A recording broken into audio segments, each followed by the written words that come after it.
Hello friends, welcome to my channel best health India. Friends, आज के video हम बात करने वाले हैं साइनोसाइटिस के लक्षण, कारण और इसके इलाज के बारे में बताऊंगा। फ्रेंड्स, नाक की नली के आसपास की कैविटी यानी गुहा में इन्फ्लामेशन हो जाना साइनोसाइटिस कहलाता है। साइनोसाइटिस में नाक की हड्डी बढ़ जाती है, जिसकी वजह से जुकाम रहता है। साइनोसाइटिस होने का मुख्य कारण जो है वायरल एंड बैक्टीरियल इन्फेक्शन, जिसमें कि स्ट्रेप्टोकोकस और इन्फ्लुएंजा और स्ट्रेप्टोकोकस एनोरोबिक बैक्टीरिया। साइनस होने का कारण एलर्जी भी होते हैं, साइनस का ट्रामा, नजल ट्यूमर। साइनोसाइटिस का लक्षण हेडेक यानी सिर दर्द, फेशियल पेन यानी चेहरे पर दर्द, नाक का बहना और नाक बंद रहना, छींके आना, sinus pressure, inflammation of year.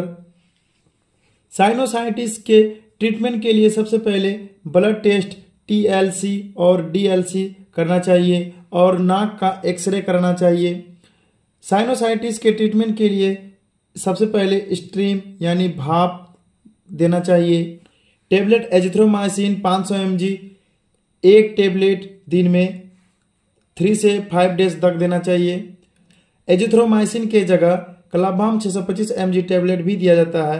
यह टेबलेट सुबह शाम दिया जाता है 5 से 7 डेज तक। उसके बाद एंटीबायोटिक इंजेक्शन ट्रैक्सोल एस, जिसमें सेफ्ट्रिएक्सोन और सेल्बेक्टम मिला होता है। यह इंजेक्शन एक दिन में एक टाइम लगाना चाहिए 5 से 7 डेज तक।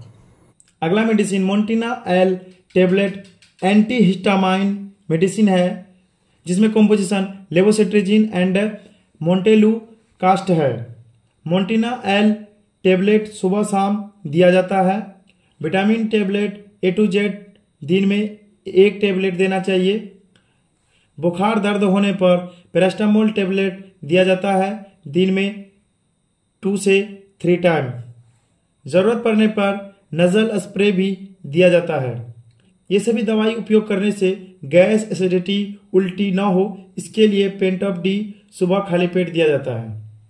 फ्रेंड्स, कोई सवाल हो कमेंट जरूर करें। वीडियो अच्छे लगे तो लाइक एंड शेयर जरूर करें और चैनल पर नए आए हैं तो चैनल को सब्सक्राइब करके बेल आइकन को प्रेस करें।